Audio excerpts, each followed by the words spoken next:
Your company launches a search for an open position. The applications start rolling in, and the qualified candidates are identified. Now, the choosing begins. Person A, Ivy League, 4.0, flawless resume, great recommendations, all the right stuff. Person B, state school, fair amount of job hopping, and odd jobs like cashier and singing waitress. But remember, both are qualified. So I ask you, who are you going to pick? My colleagues and I created very official terms to describe two distinct categories of candidates. We call A the silver spoon, the one who clearly had advantages and was destined for success. And we call B the scrapper, the one who had to fight against tremendous odds to get to the same point.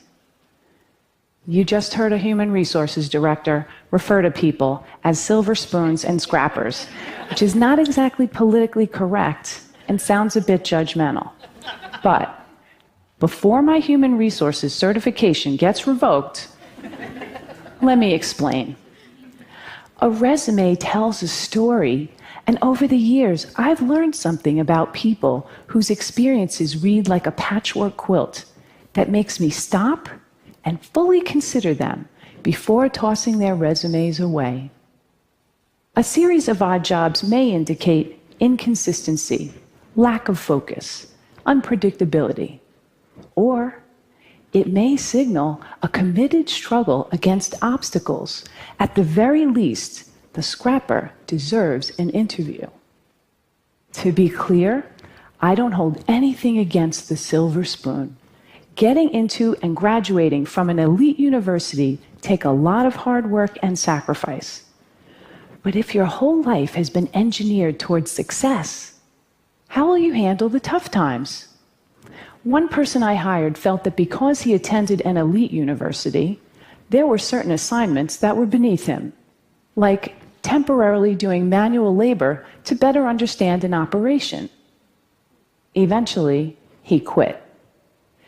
But on the flip side, what happens when your whole life is destined for failure and you actually succeed? I want to urge you to interview the scrapper. I know a lot about this because I am a scrapper. Before I was born, my father was diagnosed with paranoid schizophrenia, and he couldn't hold a job in spite of his brilliance. Our lives were one part cuckoo's nest, one part awakenings, and one part a beautiful mind. I'm the fourth of 5 children raised by a single mother in a rough neighborhood in Brooklyn, New York. We never owned a home, a car, a washing machine, and for most of my childhood, we didn't even have a telephone. So I was highly motivated to understand the relationship between business success and scrappers because my life could easily have turned out very differently. As I met successful business people and read profiles of high-powered leaders, I noticed some commonality. Many of them had experienced early hardships, anywhere from poverty, abandonment, death of a parent while young, to learning disabilities, alcoholism, and violence. The conventional thinking has been that trauma leads to distress, and there's been a lot of focus on the resulting dysfunction. But during studies of dysfunction, data revealed an unexpected insight that even the worst circumstances can result in growth and transformation. A remarkable and counterintuitive phenomenon has been discovered, which scientists call post-traumatic growth.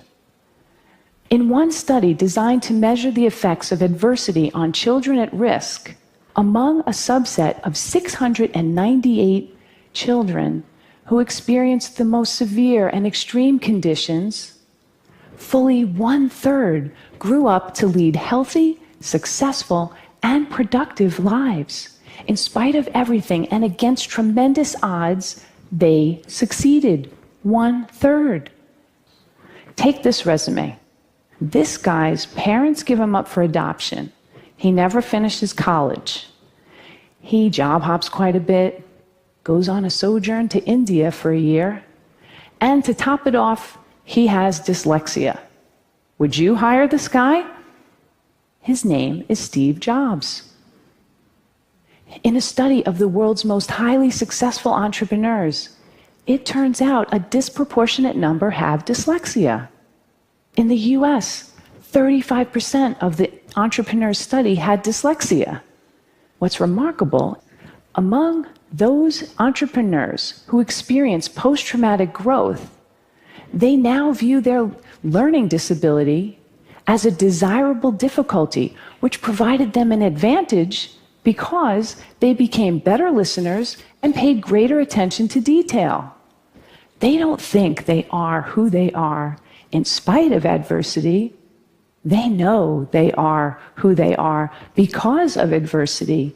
They embrace their trauma and hardships as key elements of who they've become and know that without those experiences, they might not have developed the muscle and grit required to become successful. One of my colleagues had his life completely upended as a result of the Chinese Cultural Revolution in 1966. At age 13, his parents were relocated to the countryside. The schools were closed, and he was left alone in Beijing to fend for himself until 16, when he got a job in a clothing factory. But instead of accepting his fate, he made a resolution that he would continue his formal education. 11 years later, when the political landscape changed, he heard about a highly selective university admissions test. He had 3 months to learn the entire curriculum of middle and high school. So, every day, he came home from the factory, took a nap, studied until 4 a.m., went back to work, and repeated this cycle every day for 3 months. He did it. He succeeded. His commitment to his education was unwavering, and he never lost hope. Today, he holds a master's degree, and his daughters each have degrees from Cornell and Harvard. Scrappers are propelled by the belief that the only person you have full control over is yourself. When things don't turn out well, scrappers ask, what can I do differently to create a better result? Scrappers have a sense of purpose that prevent them from giving up on themselves.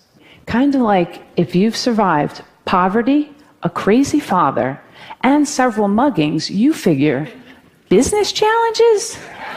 Really? Piece of cake, I got this. And that reminds me, humor. Scrappers know that humor gets you through the tough times and laughter helps you change your perspective. And finally, there are relationships.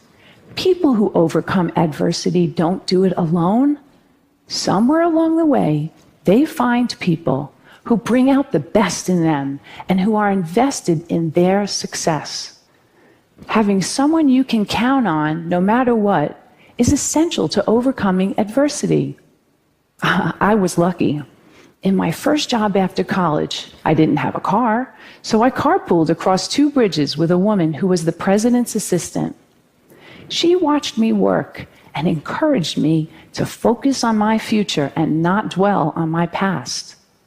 Along the way, I've met many people who've provided me brutally honest feedback, advice, and mentorship. These people don't mind that I once worked as a singing waitress to help pay for college. I'll leave you with one final valuable insight. Companies that are committed to diversity and inclusive practices tend to support scrappers and outperform their peers. According to Diversity Inc., a study of their top 50 companies for diversity outperformed the S&P 500 by 25%. So, back to my original question. Who are you going to bet on?